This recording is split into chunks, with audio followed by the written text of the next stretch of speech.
Shabbat Shalom, Erev Tov, buenas tardes a todos. Estamos en la enseñanza de la Parashá Bo, que se traduce como ven. Y esta sección se encuentra en Shemot, capítulo 10, verso 1 al 13-16.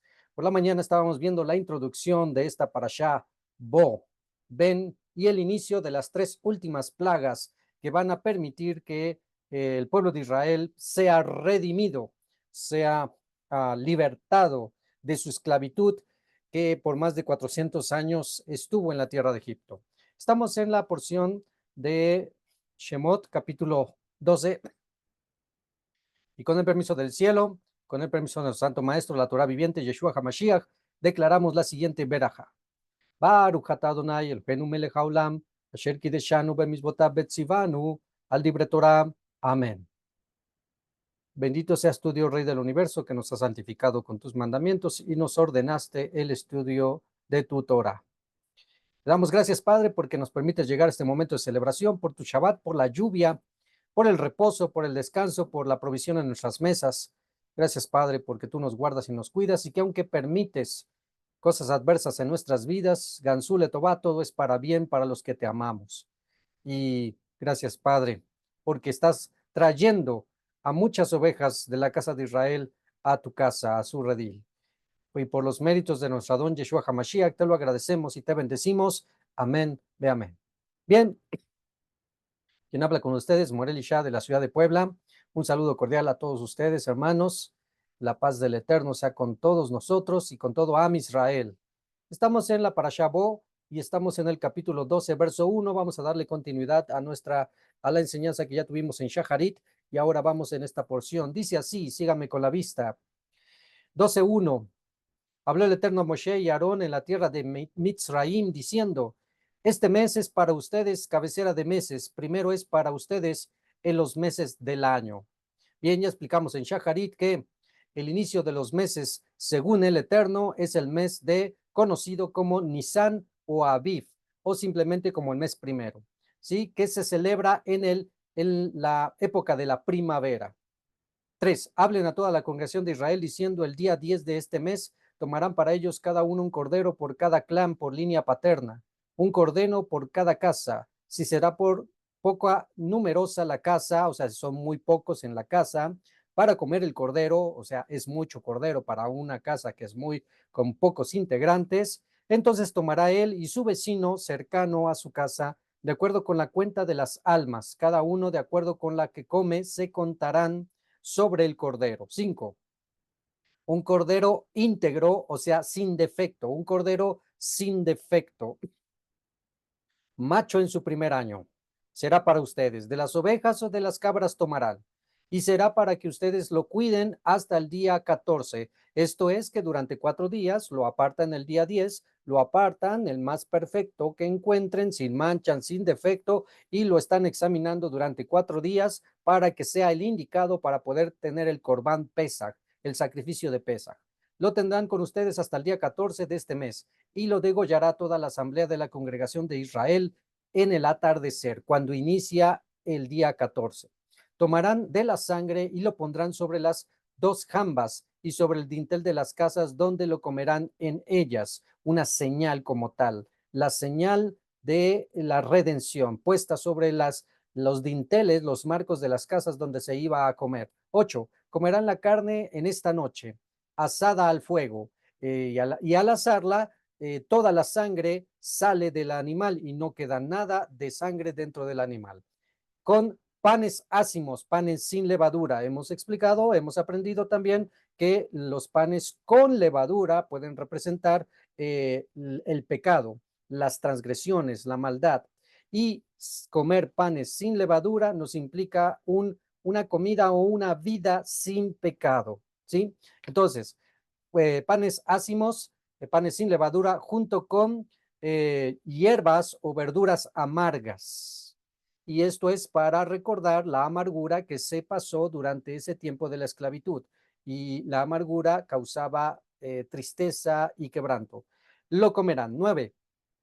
No comerán de él crudo o cocinado, hervido en agua, porque justamente eso podría causar que parte de la sangre no saliera totalmente del animal, sino asado al fuego, su cabeza con sus patas y sus entrañas. No dejarán sobrar de él hasta el amanecer. Es por eso que cuando se celebra Pesaj, de la comida que se lleva, no se debe de dejar nada para al día siguiente. No se deben de dejar lo que conocemos como sobras. Lo que sobre de él hasta el amanecer en el fuego quemarán. 11. Así lo comerán. Vuestra cintura ceñida, vuestros calzados en vuestros pies y vuestros bastones en vuestras manos. O sea, de una manera como listos para salir. Eso es muy interesante porque justamente cuando alguien está preparándose para salir, solo está esperando el momento o la hora y está comiendo, pues está con vestido. No es que me acabo de parar, ando en pijama, en chanclas y demás, no, sino que está listo, está preparado para salir en cualquier momento que se le llame. Ahí hay una enseñanza muy práctica porque justamente en ese momento estamos tú y yo. Estamos en el momento en que debemos de estar apercibidos como las 5 vírgenes sensatas que están apercibidas con aceite extra, solamente esperando el momento a que el amo o el esposo regrese. Esto es que Yeshua de Nazaret regrese. Y por lo tanto lo tenemos que hacer con una actitud de estar listos y preparados, pendientes para esta situación. No como las 5 insensatas que se durmieron, que de seguro andaban en chanclas y demás, y se durmieron, ¿no? Entonces, es la actitud, más que nada, la idea que maneja aquí con estar ceñidos completamente, la actitud de estar listos esperando el momento en que seamos llamados. Viene después el verso 12. Yo pasaré sobre la tierra de Egipto en esta noche. Mataré a todo primogénito en la tierra de Egipto, desde la persona hasta la bestia, y en todos los ídolos de Egipto ejecutaré mis juicios. Así que con esta última plaga, la muerte de los primogénitos, viene a sellarse la victoria para con todos los dioses egipcios que van a representar en sí la diferente multitud de dioses que van a ser representados en diferentes culturas en diferentes tiempos. En otras palabras, Egipto sabemos que está representando el mundo y por lo tanto sus ídolos también están representando las diferentes deidades que hay en el mundo, sean asiáticos, sean europeos, sean americanos, de diferentes culturas en diferentes tiempos. Es como decimos en la expresión coloquial. Es el mismo Dios, por ejemplo, el Dios de hindú, el Dios de los de las diferentes zonas de Mesopotamia, las diferentes zonas de Mesoamérica, con sus diferentes nombres, así como los estudiamos en nuestra historia mexicana, que Tlaloc, etcétera, etcétera, no son más que el mismo Dios que siempre han tenido, solo con diferente nombre. Tienen las mismas atribuciones que fertilidad, que el Dios de la lluvia con la fertilidad, que el Dios de la muerte, etcétera, etcétera. Son siempre los mismos, hacen lo mismo, los mismos atributos, solamente cambian de nombre por la región. Entonces, quiere decir que el Dios Altísimo, a través de estas plagas, cumple con la función de demostrar que Él es el único Dios verdadero que tiene poder. Todo lo demás y lo que pudiera estar detrás de estos dioses, que sabemos qué es lo que hay detrás de estos dioses y deidades e ídolos, que son demonios, son nada. Y entonces ejecuta su juicio en contra de todos ellos. Verso 13. Entonces será la sangre, y aquí vienen unas palabras muy hermosas y claves. Verso 13, subráyalo. Entonces será la sangre para ustedes por señal sobre las casas en las que ustedes están allí. Cuando veré la sangre, entonces saltearé a ustedes y no habrá en ustedes mortandad para exterminar cuando haré matanza en Egipto. Así que la sangre que debe de estar sobre nosotros es la señal para poder tener la vida eterna, tener la vida perpetua, tener la redención, tener la libertad y la salvación de la muerte. Entonces, Esto ya con la actividad, la enseñanza y la abodá, el servicio de nuestro Maestro de Justicia, Yeshua de Nazaret, ya tenemos completo el plan profético, porque en este momento pues sabemos que era un cordero como tal el que se sacrificaba con todas las características requeridas y su sangre se ponía sobre las puertas de las casas. Pero ahora, magistralmente, los Shaliachim, los apóstoles, vienen a darnos la interpretación con respecto a este suceso que nos habla de libertad y sanidad del tiempo del pueblo de Israel. Por eso, y por lo cual, bueno, ahorita vamos a esos pasajes, vamos a ver unos pasajes que nos hablan acerca de eso. Seguimos la lectura entonces y dice, saltearé, 14, será el día este para ustedes por recuerdo, lo festejarán como festividad. La palabra hebrea que está detrás de festividad es la palabra hag. Hag, hag se puede traducir como fiesta o celebración, pero también significa círculo, ¿sí? Círculo con la idea de danzar en círculo. Esto nos está hablando de varias cosas. Una es una celebración a recordar cada ciclo, esto es cada año, es algo continuo, continuo, continuo, ¿sí? Entonces, de aquí viene la idea de que es absurdo decir que la ley del eterno ya no, y sobre todo es más absurdo la doctrina religiosa que enseña que las fiestas del eterno ya no están vigentes, porque esta expresión nos está hablando que esta fiesta como tal es perpetua. Aparte de que tiene literalmente la sentencia de perpetua y significa para siempre, la propia palabra que se usa para designarla, que es la palabra fiesta, pero en hebreo, hag, nos habla acerca de una perpetuidad, círculo, continuo, cada ciclo, ¿sí? Entonces, esto es siempre. Anteriormente, pues sí, lo teníamos de Shaul de Tarso, teníamos la instrucción de la llamada Santa Cena. Y pues la mayoría de los cristianos cumplíamos con la Santa Cena, donde lo hacíamos ciertamente a nuestra manera. Lo hacíamos a nuestra manera. Algunos de contexto evangélico de tal línea lo hacía cada mes, otro lo hacía cada 3 meses, otro lo hacía cada año. Cada quien hacía, como dice el libro de los jueces, cada quien hacía como bien le parecía. Y algunos lo hacían con pan Bimbo, otros con las galletitas esas saladas que venden para las sopas.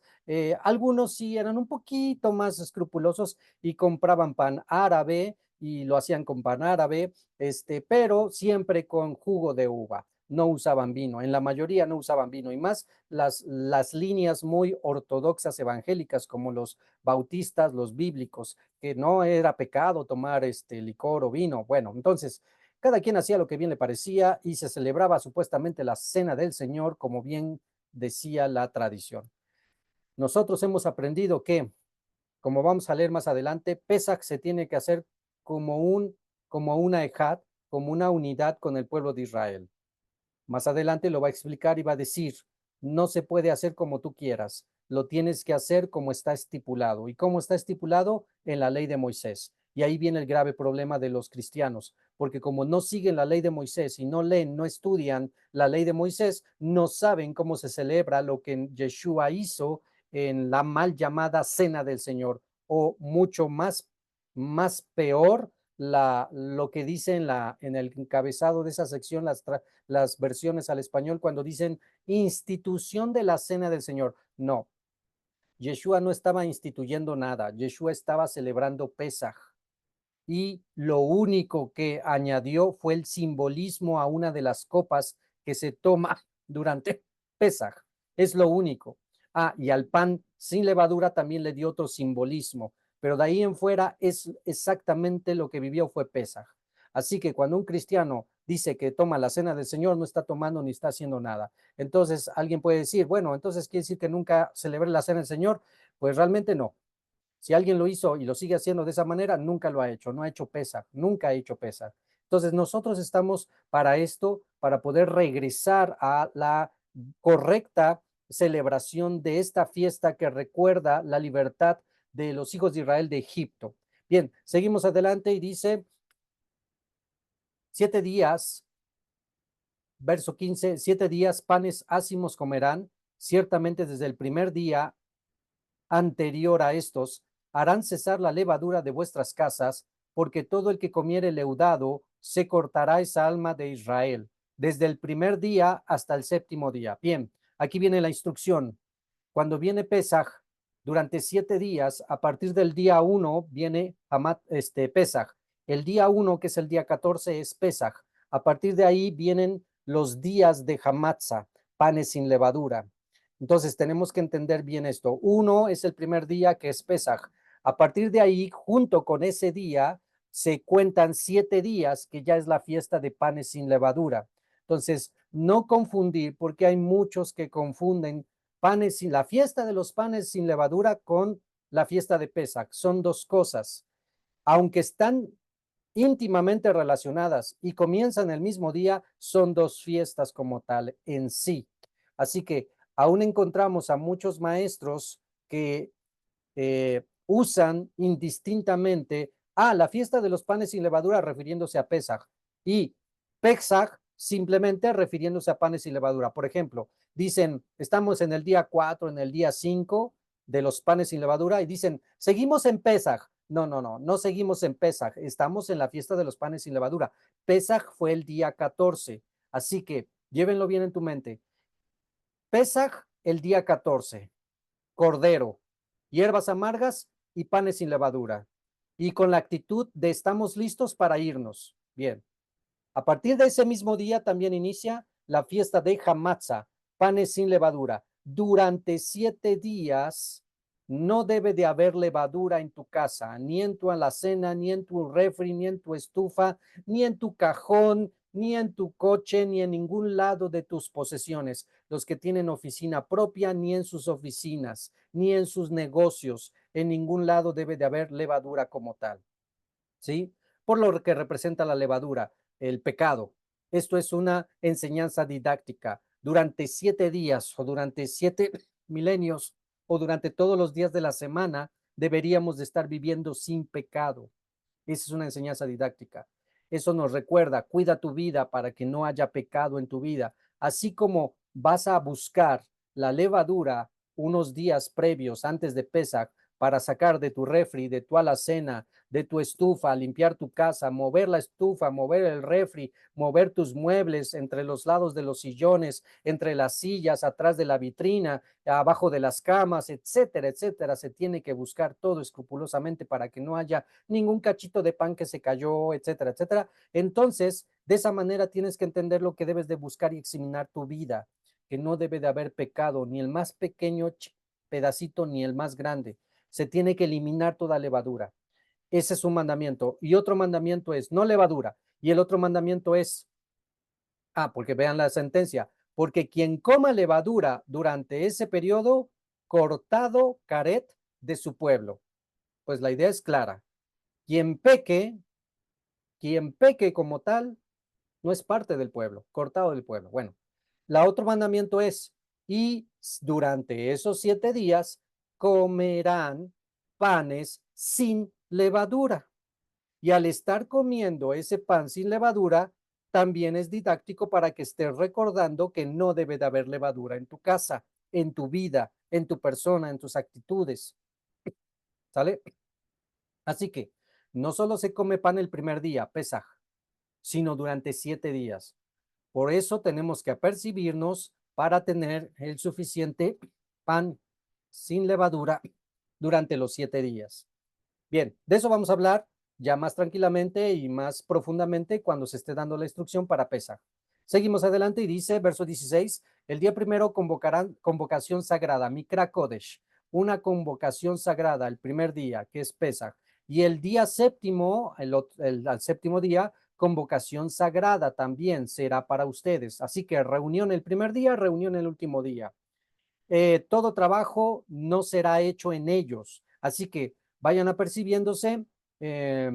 Para el lunes les voy a mandar la fecha de las primeras fiestas de primavera para que las tengan ya presentes y comiencen los que trabajan, tienen algún empleo, puedan empezar a percibirse por si el día cae entre semana, puedan pedir permiso. Es lo más recomendable, que si pueden descansar ese día, descansen, no hagan nada más que lo que van a cocinar para la fiesta.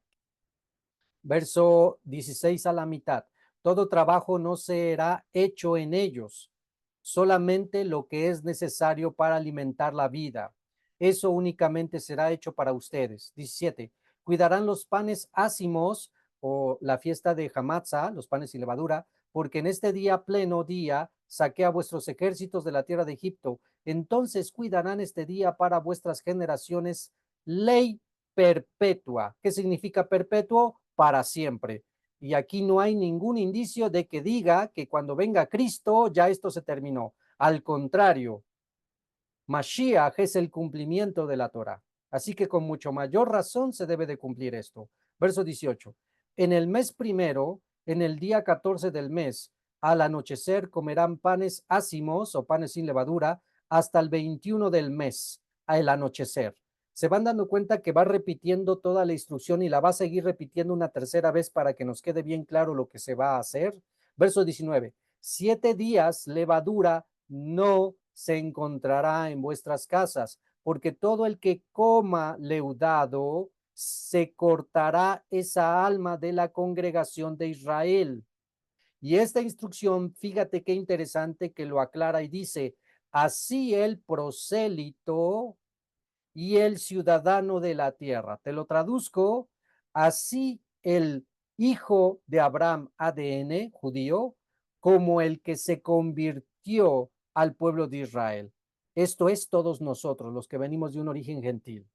Prosélito, recuerda que la palabra prosélito es el convertido. Era gentil, pero hizo una conversión al pueblo de Israel. Ahora su pueblo es el pueblo de Israel. Así que todo aquel que se identifique con el pueblo de Israel, que diga yo soy pueblo de Dios por medio de Yeshua HaMashiach, adelante, es parte del pueblo de Israel. Pero ¿qué crees? Esto entonces te aplica completamente a ti, que no debes de comer levadura en ese día. Y entonces durante esa semana viene la lucha. Viene la lucha para los que estamos acostumbrados a comer nuestro pancito en las mañanas con nuestro cafecito.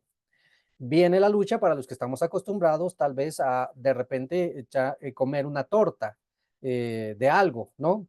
Si estamos acostumbrados al pan, pues va a venir la lucha, porque durante ese día no debemos de comer ningún pan con levadura.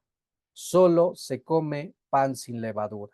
Y bien, cuando una vez más, cuando lleguemos al tiempo previo de Pesaj, se les explicará que hay alternativas para quienes quieran seguir comiendo algo tipo pan con dulce para su cafecito. Hay alternativas. Se va a explicar cómo y qué, pero no nos adelantamos. Simplemente recuerda, esa semana no se come nada con levadura. Aplica a nuestros contextos, aplica en el lugar donde vivimos, aplica a todos nosotros los gentiles que creemos en el Dios de Abraham, Isaac y Jacob por medio de Yeshua. Así que esa semana cero pan con levadura. Seguimos. Verso 20. Todo leudado no comerán en todas vuestras moradas, comerán panes ácimos. Así que no se come leudado y una vez más lo repite, pero sí se comen pan sin levadura. 21. Convocó Moshe a todos los ancianos de Israel y les dijo, saquen y tomen para ustedes de entre las ovejas para vuestras familias y degollarán el sacrificio de Pesaj. 22. Tomarán un atado de hisopo, lo sumergirán en la sangre que está en la vasija y tocarán el dintel y las dos jambas con la sangre que había en la vasija, pero de ustedes no saldrá ninguno de la puerta de su casa hasta el amanecer. Y ahí es otra ordenanza. Pones la sangre, es un mandamiento. Pon la sangre. Ya la pusiste, métete. Y ya estás adentro, come con la instrucción y en la actitud correcta. Y no se te ocurra salirte.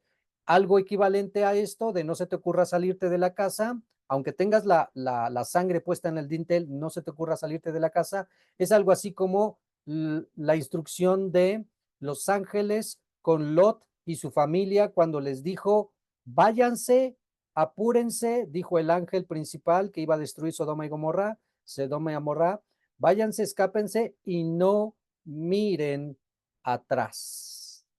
Es algo, la idea es la misma, no mires atrás. ¿Qué pasó? Sabemos la historia. La mujer de Lot miró atrás. Razones, podríamos tratar de deducir las razones. Una, que añoraba el dejar el lugar, tenía cosas importantes en el lugar, ya se estaba adecuando al lugar, se preocupó por el lugar, etcétera, etcétera. La cosa es que volvió atrás, miró atrás. Esto es lo equivalente a lo que diría nuestro maestro de justicia cuando diría en sus palabras: todo aquel que pone sus manos sobre el arado, ¿sí? Imagínate el arado, ¿ok? Todo aquel que pone sus manos sobre el arado y el arado camina hacia el frente. Ahí enfrente está el buey, está el arado y tú, tus manos en el arado. Le dices, no sé, la señal al buey y comienza a caminar. ¿Hacia dónde va? Hacia el frente. Dice nuestro maestro de justicia: todo aquel que pone su mano sobre el arado y voltea atrás no es digno del llamamiento. Esto significa exactamente lo mismo.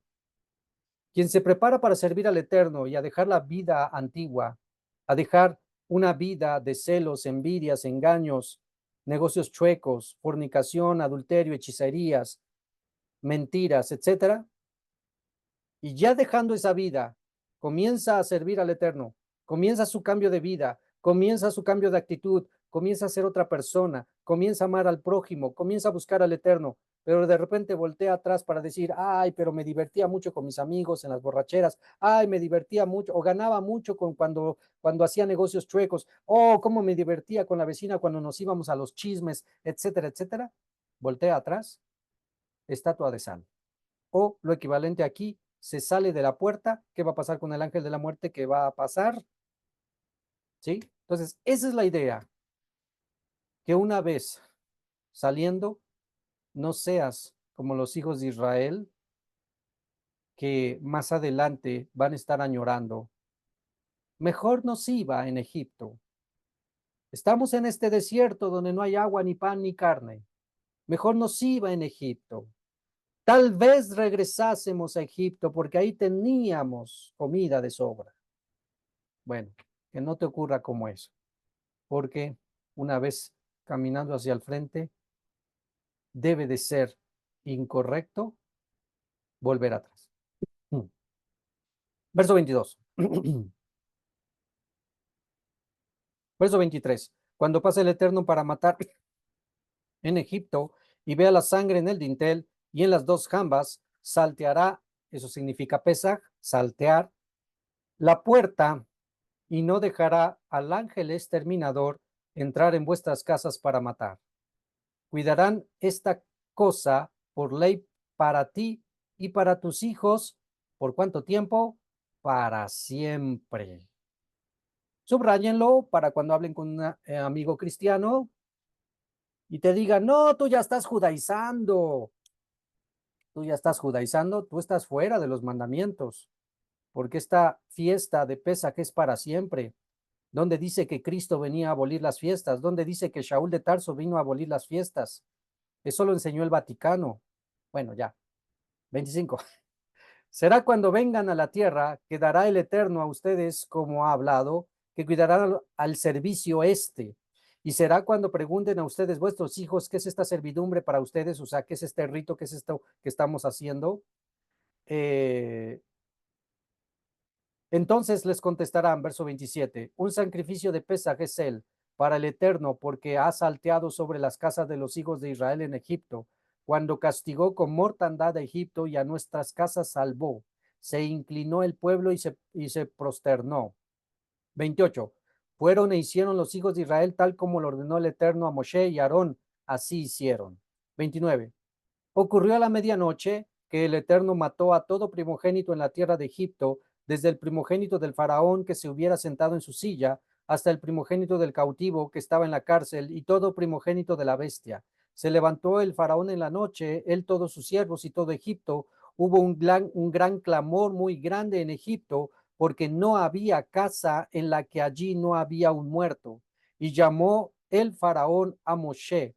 Entonces, nada más imagínate, se mueren todos los primogénitos. Estamos hablando que en algunas casas había doble muerto, porque probablemente el papá era primogénito. Y si tenía su hijo primogénito, había doble muerte. Entonces imagínate el clamor de las casas, que no fue nada, porque fue una sola noche lo que clamaron en ese momento, a comparación de 400 años de esclavitud y de un aproximado de 300 años de que los egipcios mataban a sus hijos varones en el río Nilo, por 300 años aproximadamente. Porque esta sentencia de matar a los hijos varones no vino de inmediato en la esclavitud, sino fue progresivo, ya lo estudiamos. Así que, medida por medida. Verso 31. Y llamó Faraón a Moshe y a Aarón en la noche y dijo, levántanse, salgan dentro de mí, pueblo. O sea, váyanse. También ustedes y también los hijos de Israel vayan y sirvan al Eterno como ustedes han hablado. 32. También vuestras ovejas, también vuestros vacunos, tomen como ustedes han hablado y vayan y me bendecirán también a mí. Se puso enérgico Egipto sobre el pueblo para apresurar a enviarlo de la tierra. O sea, ya, váyanse, váyanse, váyanse. Porque dijeron, todos nosotros podemos morir. Alzó el pueblo su masa cuando todavía no había fermentado, sus sobras del pan ácimo, atadas con sus vestiduras sobre sus hombros. Los hijos de Israel hicieron como habló Moshe y pidieron a Egipto utensilios de plata, utensilios de oro y vestidos. Y el Eterno puso la gracia del pueblo a los ojos de los egipcios, les pidieron y vaciaron a Egipto. Por todos los años que no les pagaron, porque eran esclavos, se cobraron en una sola noche. Y desposeyeron a Egipto oro, plata, pieles, animales, todo. Ya más adelante vamos a entender una razón de por qué pasó esto. Y una razón es para que pudiera tener el pueblo la economía, si lo quieres ver así, o los bienes materiales necesarios para poder apoyar en la confección y construcción del Mishkan, del tabernáculo. ¿Sí? Por desfortuna, también tenemos otro mal ejemplo. Y el mal ejemplo vino antes del buen ejemplo. El mal ejemplo es que de ese oro y de esa plata que pidieron, pues hicieron el becerro de oro. Y ahí tenemos la enseñanza. Los bienes materiales que el Eterno nos da, hay dos usos. O son para hacer y obtener cosas buenas, agradables, edificantes, o para nuestro mal y destrucción. A lo cual nosotros debemos de ser sabios con la dirección del Eterno para saber dónde invertir, dónde poner, dónde gastar, cómo usar los bienes materiales que el Eterno nos ha dado. No para mal, sino para bien y edificación y bendición. Bien, seguimos, verso 37. Partieron los hijos de Israel de Ramsés hacia Sucot, como, y aquí viene el parámetro de donde sacamos un promedio de 6 millones de israelitas, salieron como 600,000 hombres de a pie. Estos 600,000 hombres de a pie están siendo contados más adelante en Bamidbar. Nos va a dar el censo de que son hombres de 20 años para arriba, ¿sí?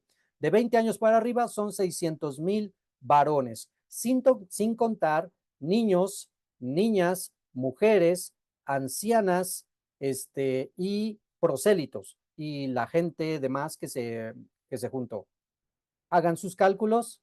Si son 600,000 hombres de 20 años para arriba, y tan solo con mujeres, 600,000 hombres para arriba, y habían matado por muchos años, pero muchos años, a los varones que iban naciendo, solo dejaban a las niñas, fácil, fácil, así como el INEGI, había más de 12 o 15 mujeres por varón, ¿sí? Entonces, hagan sus cuentas. 600,000 por el número de mujeres que sí había. Y todavía añádenle los niños y las niñas. Y todavía añádenle los ancianos. Y todavía añádenle los prosélitos, la multitud de gentiles que se unió. Por eso sacamos una cifra conservadora aproximadamente de 6 millones de israelitas que salieron con Moisés. Bien, verso 38. También una mezcla de gentiles numerosa subió con ellos, porque siempre ha habido gentiles que se han convertido al Dios de Abraham, Isaac y Jacob por decisión personal y propia y voluntaria. Pero fíjense que a comparación de los hijos de Israel, siempre los gentiles van a ser menor en número, ¿sí? Un ejemplo, cuando va entrando los hijos de Israel a Jericó. ¿Cuántos gentiles se salvaron en el tiempo de Jericó? Solamente Raaf, la ramera, y su familia. ¿Cuántos pudo haber metido en su casa? No sé, cifra conservadora de 25 a 30 personas. A comparación de todos los que murieron, ¿cuántos gentiles se salvaron? Y a comparación del pueblo de Israel que era, así siempre ha sido la comparativa y la cifra. Por eso es que decimos que si una gran multitud de gentiles está viniendo a las raíces hebreas, es el mismo patrón. No son gentiles, son hijos de Israel en la diáspora. Que viven como gentiles es otra cosa. Que perdieron su identidad es otra cosa. Pero realmente los gentiles, 100% gentiles, son una minoría a comparación de los hijos de Israel que hay en el mundo. Bueno, cifras. Verso numeroso, 39, hornearon las masas que había sacado de Egipto, galletas o panes ácimas, pues no había fermentado la masa porque habían sido echados de Egipto y no pudieron demorarse, ni tampoco provisión se habían preparado. Eso nos habla del tiempo de la gran tribulación, eso nos habla del tiempo de un apresuramiento, de salir, eso nos habla de ciertamente por más que tratemos de estar apercibidos, siempre va a haber un momento donde, híjole, pues vámonos, ¿no? El apresuramiento. Y a pesar de que ya les habían dicho desde tiempo atrás, pidan a sus vecinos y vamos a salir y prepárense, pues muchos como que andaban escépticos. Verso 39. Hornearon la masa que había sacado y mitad del 39 y no pudieron demorarse ni tampoco provisión se había preparado. 40. La permanencia de los hijos de Israel que habitaron en Egipto fue de 430 años. 41. Fue al final de los 430 años, ocurriendo en ese pleno día que salieron todas las legiones del Eterno de la tierra de Egipto. Noche de guardia es para el Eterno para sacarlos de la tierra de Egipto. Esa noche es la noche delante del Eterno para protección de todos los hijos de Israel por sus generaciones. 43. Dijo el Eterno a Moshe y a Aarón. Y ahora viene a repetir una vez más y a dejar bien claro lo de Pesaj. Esta es la ley de la ofrenda de Pesaj. Todo hijo de extranjero, y anótenle ahí, la palabra que tradujeron al español como extranjero es la palabra necar, con K, necar, necar. Todo hijo de necar, necar significa extranjero, también significa pagano, también significa ajeno y también significa extraño, ¿sí? ¿Qué significa lo que tradujeron como extranjero? Necar, extranjero, pagano, ajeno, extraño. Y aquí viene la idea. Leemos. Todo hijo de extraño, ajeno o pagano no comerá de él, ¿sí? Vamos a ver. En todas las fiestas podemos tener invitados, gente que no se reúne con nosotros, que no está aprendiendo con nosotros, que no tiene al Dios de Israel como su Dios y que no cree en el Yeshua HaMashiach como su Mesías. En las fiestas del Eterno podemos invitar, excepto dos. Una es Pesaj. En Pesaj no hay invitados. Pesaj es solo para el pueblo de Dios. Pesaj es solo para la familia del pueblo de Israel. No hay invitados, no hay extranjeros, no hay ajenos, no hay el voy de curioso para ver qué hacen. No hay en Pesaj eso. Está prohibido, ¿sí? Alguien que no haya hecho al Dios de Israel su Dios por medio de la creencia en el Mesías de Israel y haya bajado a las aguas de Bilá, bautizo, no puede celebrar Pesaj con nadie en el pueblo de Israel. Está prohibido. Eso es claro y es fuerte por lo que viene a continuación. Vuelvo a leer el 43. Todo hijo de extranjero, Necar, no comerá de él. Todo siervo, un hombre, y aquí viene algo interesante, todo hombre comprado por plata, lo circuncidarán y entonces comerá de él. Y es aquí donde entra una mala interpretación que una línea mesiánica en Tehuacán ha usado bastante para traer miedo a los que se acercan a su línea de enseñanza para obligarlos a circuncidarse. Ojo, no voy a decir que Key Lagos Soy Paz, ni que señor Javier Palacios Elorio fue, pero ellos usan este pasaje para decir, ah, mira, ¿quieres celebrar Pesaj? Circuncídate, si no, no. Y aquí viene el grave problema, porque la gente deseosa de entrar se circuncida, pero no les enseñan lo que implica la circuncisión. Si bien la circuncisión no ha sido abolida, si son hijos de Abraham, Isaac y Jacob, deben de circuncidarse, sí, pero el que lo haga en base a esta coacción está equivocado, porque justamente para esto vamos a ver. Vamos a recordar algunos pasajes. Vamos a Efesios 2, capítulo 2. Efesios capítulo 2. Vamos a buscar estos pasajes. Efesios capítulo 2. Vamos a buscar el verso, desde el verso 16.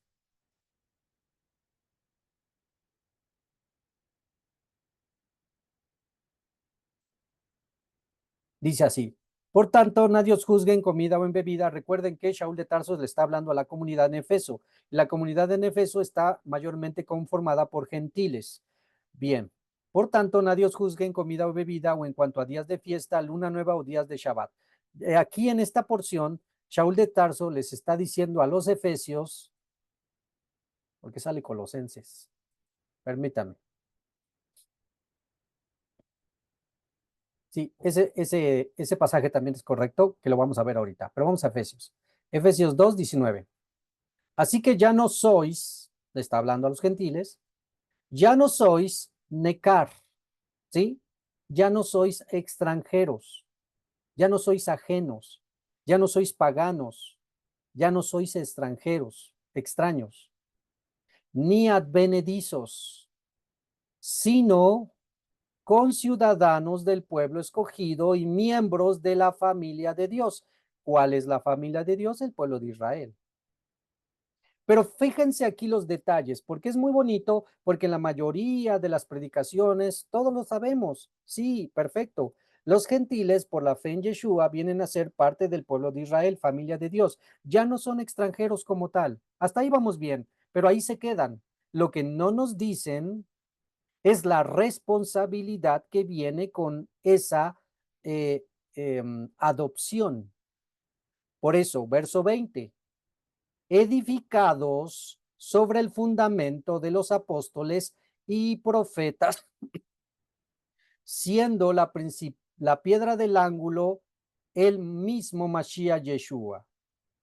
Así que, si voy a ser parte del pueblo de Israel, es porque me estoy edificando bajo los lineamientos de los apóstoles. Todos eran judíos, los profetas, todos eran judíos, y sobre todo por Yeshua HaMashiach mismo, que es judío, ¿sí?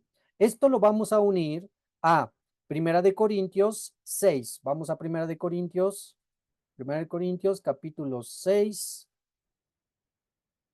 y vamos al verso 10 verso 18.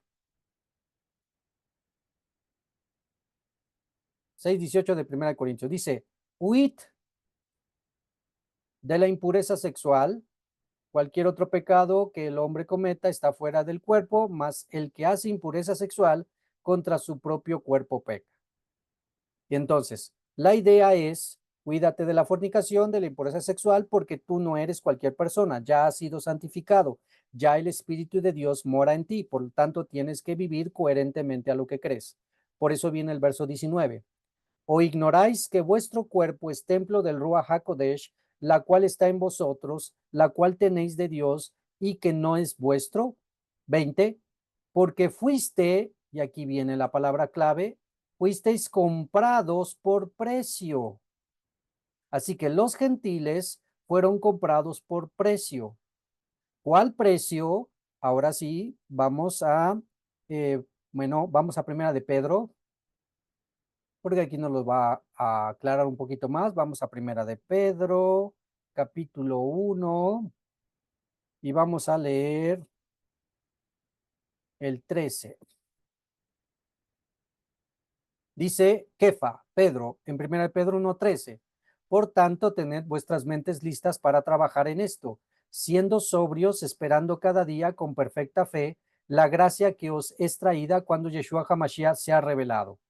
Te lo traduzco, acaba de decir Pedro, vive la vida, pero como esperando el regreso de Yeshua, que es justamente la idea de Pesaj. Cuando se come Pesaj, se tiene que vivir y comer Pesaj, ceñido vuestros lomos, vuestros calzados en vuestros pies, es la misma idea, vivir esperando que vamos a salir. 1:14 dice, como hijos de fe obedientes, no aceptéis seguir viviendo vuestra vida esclavos del Yetzer Hará, del pecado, de la mala inclinación, esas viejas pasiones que antes teníais estando en vuestra ignorancia, sino conformados al ejemplo del que os llamó y que es santo. Sed también vosotros santos en toda vuestra manera de vivir, porque escrito está en la Torá, sed kadoshim como yo soy kadosh. Y si invocáis por Padre al que os juzga imparcialmente según la obra de cada uno, conducíos con temor todo el tiempo de vuestro exilio.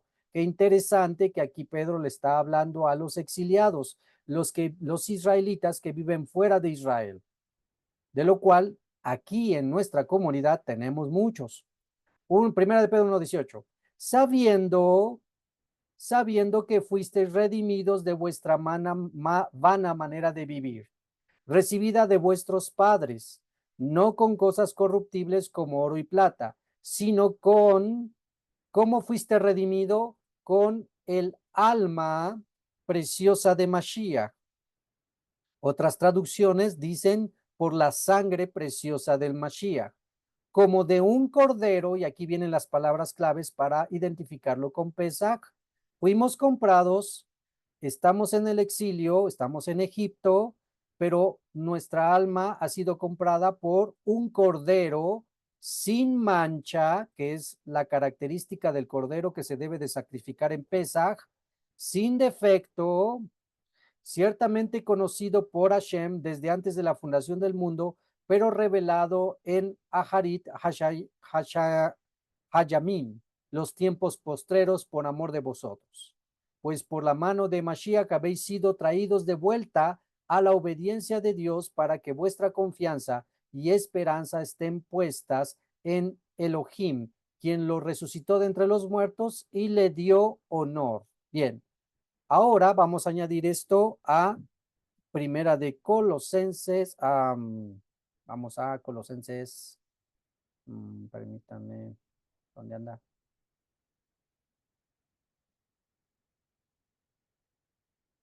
Capítulo 2.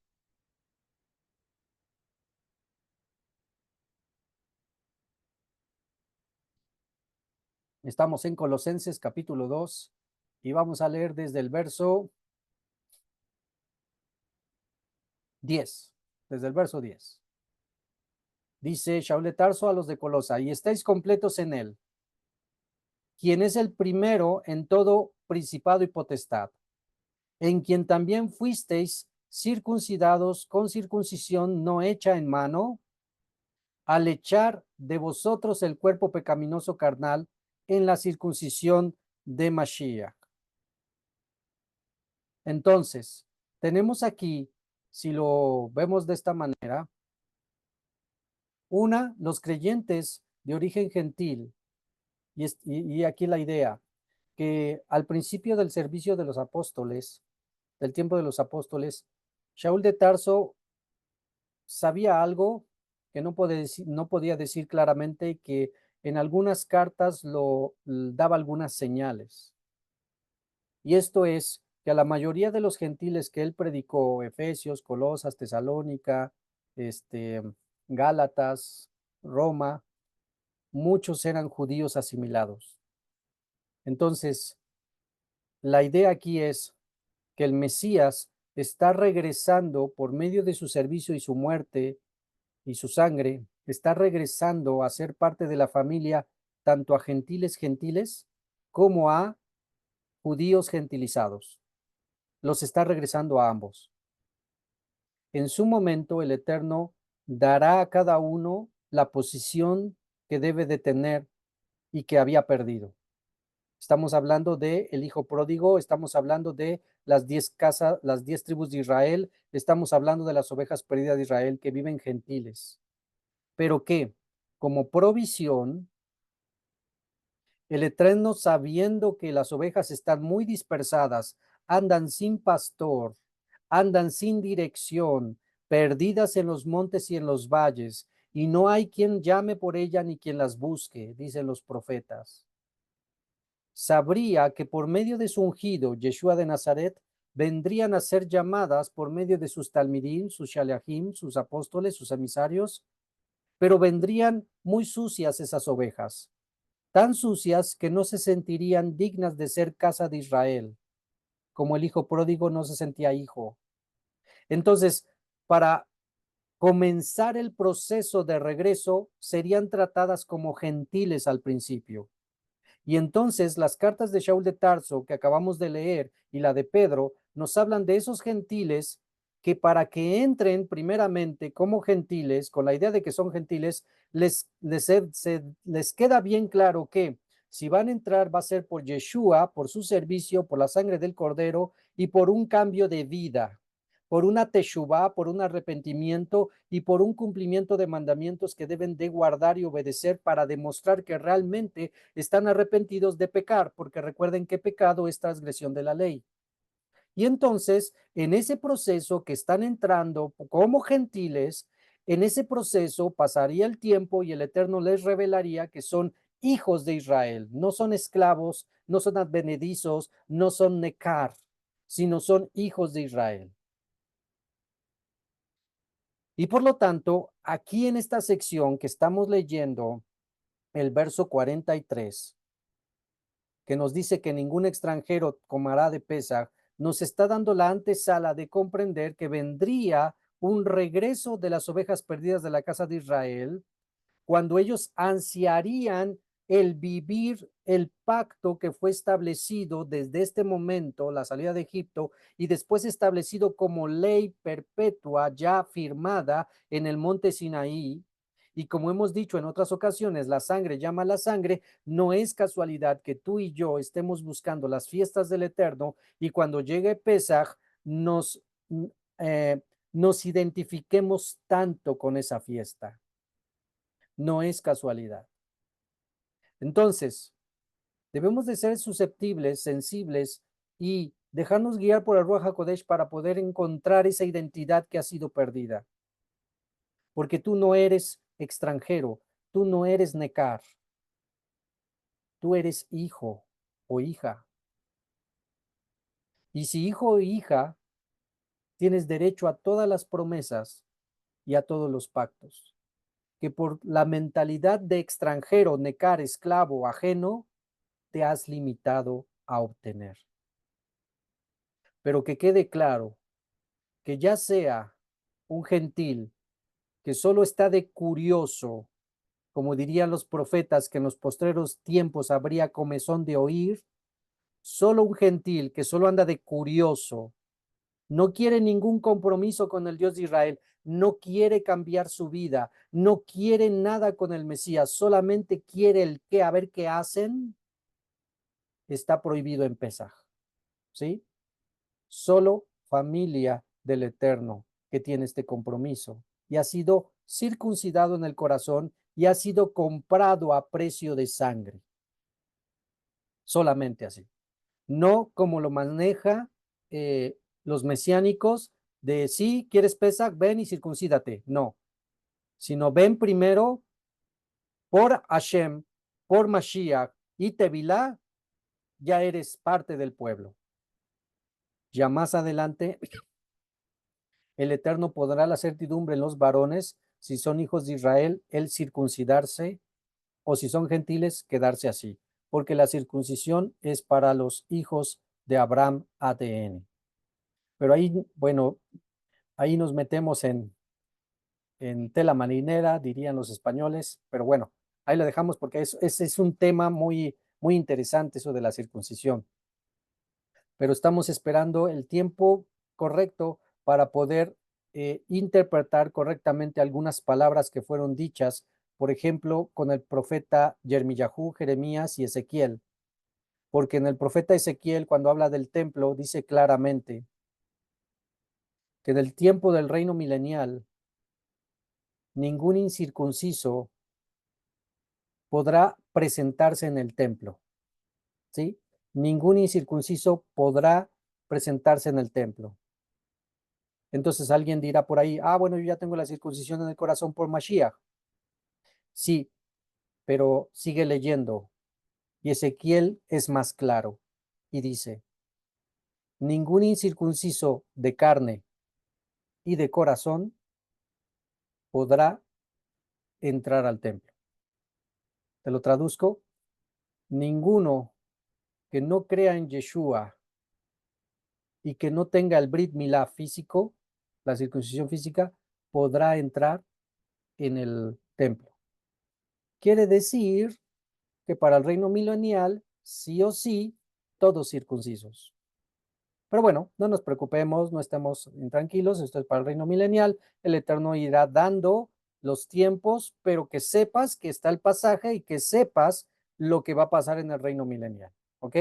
Bien, verso 45. Residente y jornalero extranjero no comerán de él. En una sola casa será comido, no sacarás de la casa de la carne hacia afuera, y hueso no romperán de él, para que se cumpla la escritura. Toda la congregación de Israel lo harán a él.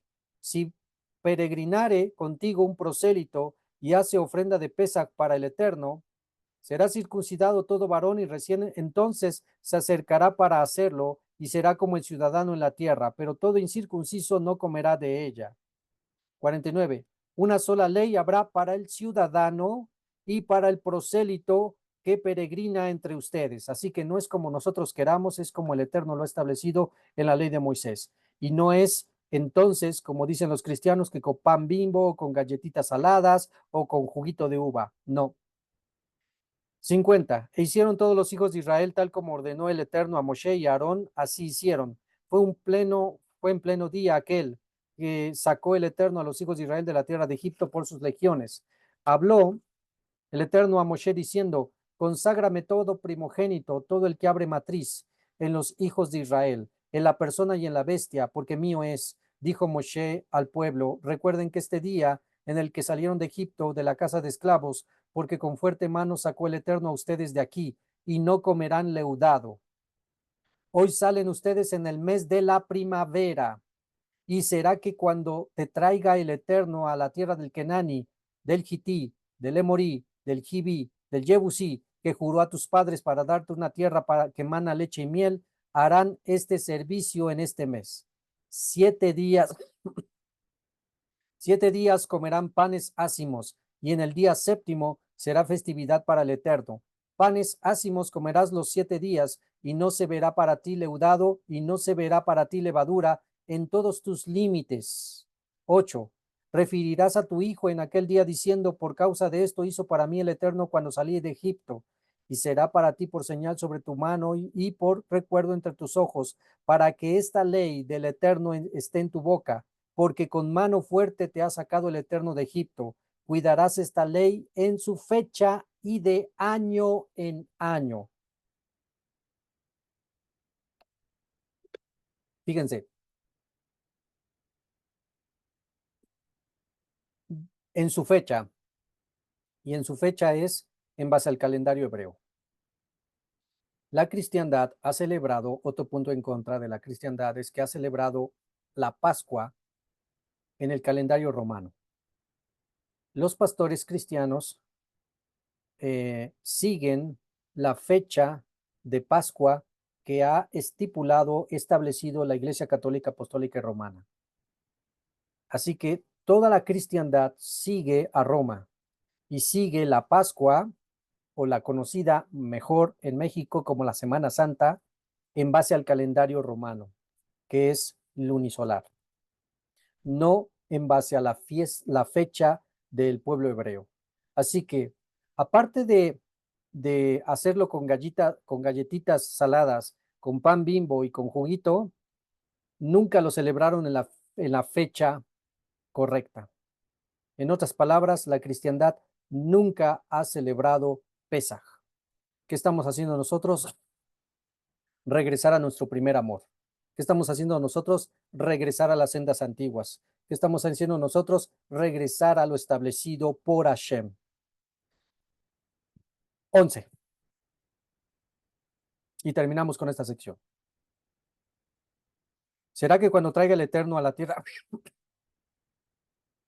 tierra del Kenani, como ha jurado a ti, a tus padres, y te la haya entregado, entonces apartarás todo el que abre matriz para el Eterno, y todo el que abre matriz en la bestia que es tuya de los machos? Estamos hablando de los primogénitos, tanto de hombre como de animal.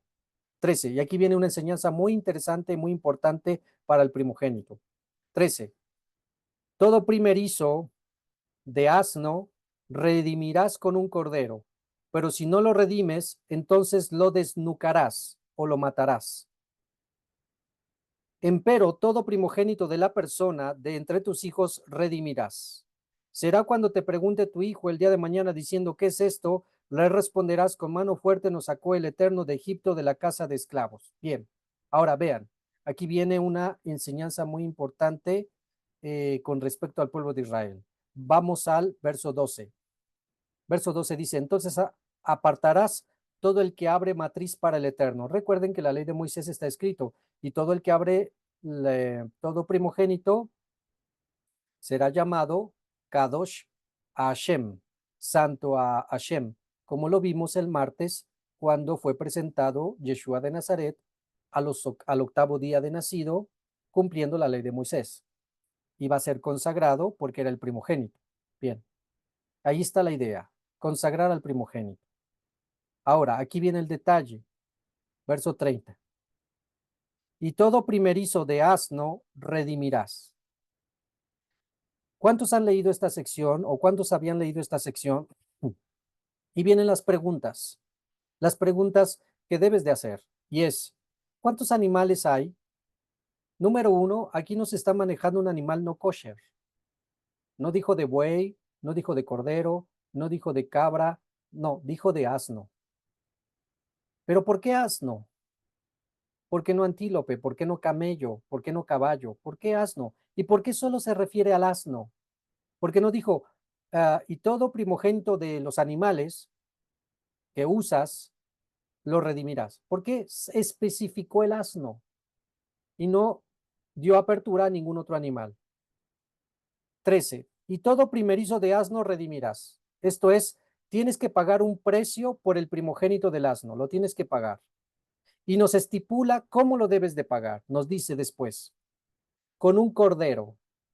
Tienes que intercambiar la vida del asno con un cordero. Alguien tiene que morir, dice el Eterno. Alguien tiene que morir.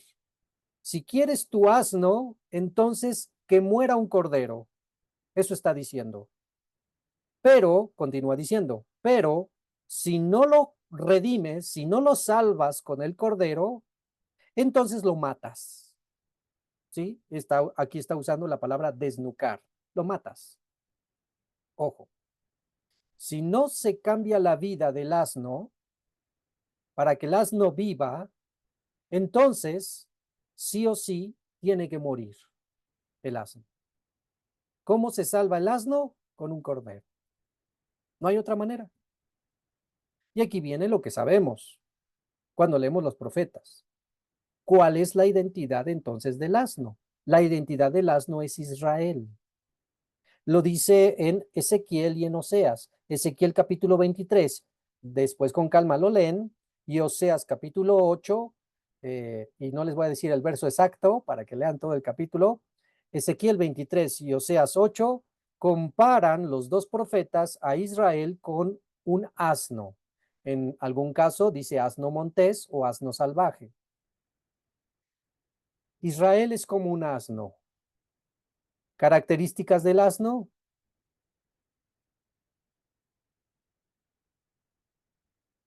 Esa es otra interpretación, hermana Esther, que también tiene que ver con el asno que montó Yeshua, pero ya es otra interpretación y sí tiene que ver, pero vamos con esta primero, que es características del asno. El asno montés o el asno salvaje no tiene ley, ojo, no tiene ley, o sea, no está educado, es salvaje, no obedece, es montés. ¿Han visto un asno montés? Sí, rebelde. Un asno montés hace lo que se le pega la gana. Bueno, ¿qué hay que hacer con el asno montés?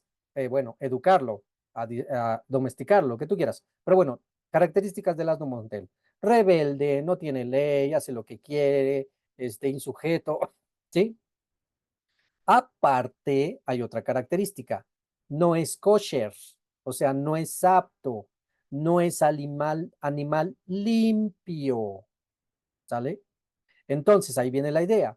Israel, en su condición de rebelde, insujeto y no puro, necesita cambiar de condición porque está en riesgo de muerte. ¿Y por qué también encaja con el asno cuando estamos hablando del primogénito del asno? Recuerden que en Shemot 4:22, cuando va a enviar en el momento de la zarza, el Eterno, por medio del ángel, le dice a Moshe, le dirás al pueblo a Faraón, deja ir a mi hijo, hablando de la nación de Israel, deja ir a mi hijo, a mi primogénito, ¿sí? Entonces ahí en Shemot, Éxodo 4:22, está diciendo claramente el Eterno que Israel es su primogénito. Entonces vas juntando todo esto y no nos queda duda que este asno que tiene que ser redimido con el cordero es Israel. Así que ya lo demás es más claro, ¿no?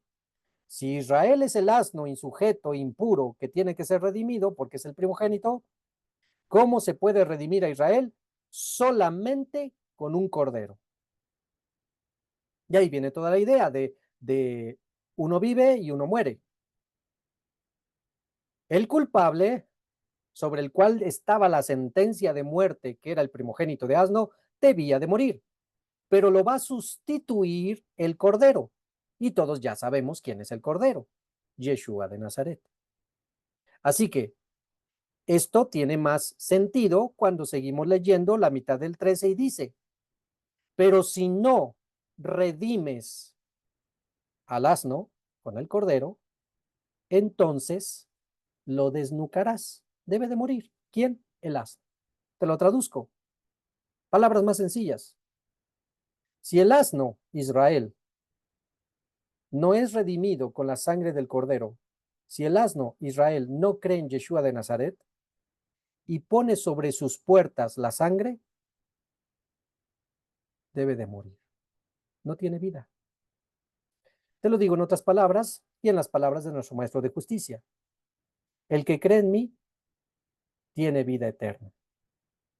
El que no cree en mí ya ha sido condenado.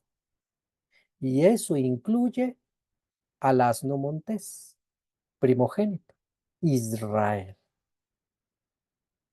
Hubo un tiempo, cuando iniciamos las raíces hebreas, hermanos, estamos hablando de hace algo de años, este fue un tema de debate. Fue un tema de debate porque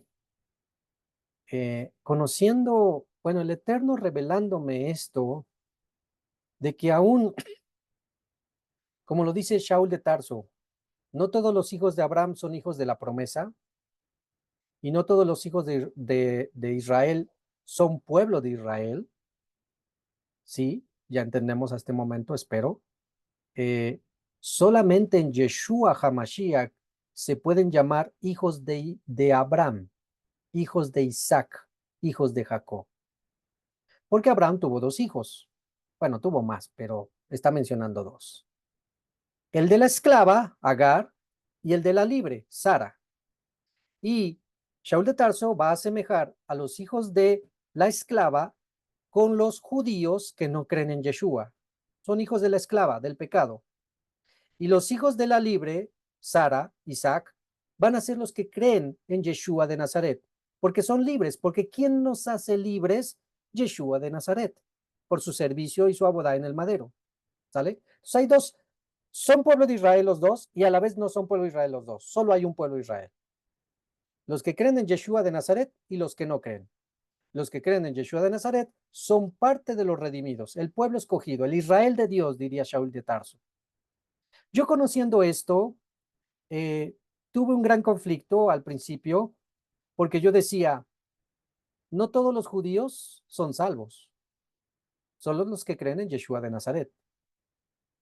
Pero en ese momento estaba en auge todo lo de los Jajamín, todo lo de la Kabbalah, todo lo del Zohar, todo lo de la Mishnah, la Gemara, lo de los dichos de los maestros, lo tenían al full los antiguos maestros contemporáneos a mí, que no voy a decir nombres ni nada, pero eran los que se opusieron en ese momento a esto.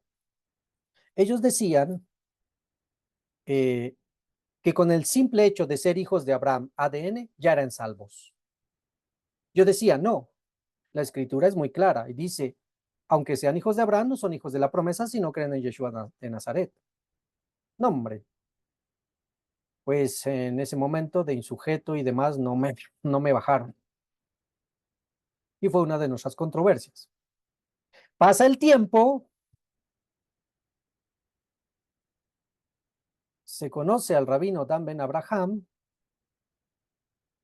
y bendito sea Hashem por la vida del rabino, porque ha hecho cosas muy buenas. No vamos a hablar de las cosas no correctas, sino solo de las cosas buenas, porque bien está dicho, no echarás piedras al pozo del que bebiste. Así que bendito sea Hashem por la vida del rabino Dan, porque vino a aclarar muchísimas cosas. Y una de esas cosas fue a confirmar lo que yo decía. Si no creen en Yeshua de Nazaret, o como lo diría el rabino Dan en sus palabras muy acuñadas, Yeshua no es negociable. ¿Sí? Yeshua no es negociable. Vino a confirmar esto. Y nos topamos con esta idea, con la cual tú tienes que estar bien certero, teniendo el fundamento correcto. Aunque sean hijos de Israel, ADN, si no son redimidos con el Cordero, si no creen en Yeshua de Nazaret, están en sentencia de muerte, como lo dice la propia Torá. Si no redimes al asno con un cordero, quebrarás su cerviz o lo desnucarás. Y ahí viene la importancia de cuán bendecidos somos tú y yo, en que aún sin merecerlo, si sean mejores que otros, tú y yo no somos mejores que nadie. El Eterno simplemente entre miles de millones de personas en diferentes generaciones, el Eterno nos tomó a ti y a mí para revelarnos que Yeshua de Nazaret es su Goel, es su Redentor, es su Mashiach, es su ungido, y que a través de él tenemos perdón de pecados y él es quien nos redime de ser el asno montés, sin ley, sin obediencia e impuro. Cuán dichosos somos. Así que no podemos hacer otra más que agradecer a nuestro Padre Eterno porque Él nos da esto. No porque lo mereciéramos, no por obedientes, sino por su gracia y su misericordia, por su vejez y su rajamín. Y terminamos entonces, verso 14. Será cuando te pregunte tu hijo el día de mañana diciendo, ¿qué es esto? Le responderás, con mano fuerte nos sacó el Eterno de Egipto de la casa de esclavos. Sucedió cuando se empecinó el faraón para mandarnos que mató el Eterno todo primogénito en la tierra de Egipto, desde el primogénito de la persona hasta el primogénito de la bestia. Por eso yo sacrifico para el Eterno a todo el que abre matriz de los machos, y todo primogénito de mis hijos redimo. Será por señal sobre tu brazo y por diadema entre tus ojos, porque con mano fuerte nos sacó el Eterno de Egipto. Y si lo vemos a nuestro momento actual, con mano fuerte y de una manera sobrenatural, el Eterno nos sacó de la religión, del pecado, de la impureza y de la maldad en la que vivíamos. Si Él no nos saca, seguiríamos en Egipto. Y si siguiéramos en Egipto, sentenciados a muerte, a la destrucción. Pero bendito sea Hashem que nos sacó de allí. Y vamos, ahorita estamos en el desierto, entre las naciones. Estamos en el desierto de las naciones caminando hacia la tierra prometida, esperando a que Yehoshua nos haga entrar a la tierra que emana leche y miel. Shabbat Shalom, hermanos. Deseamos que pasen un buen inicio de semana y que la bondad y la voluntad del Eterno sean en todos nosotros prosperada. Que Él cuide nuestros caminos, que Él nos dé más sabiduría, que nos conceda de su temor para apartarnos del mal y que nos permita del conocimiento del Altísimo para transmitirlo a las ovejas perdidas que aún faltan por conocer del camino y de las sendas antiguas. Quien hablo con ustedes, Morel Isha de la ciudad de Puebla, para toda la comunidad Shebelina Tikim y todos nuestros amigos y hermanos. Shabbat Shalom, Laila Tov.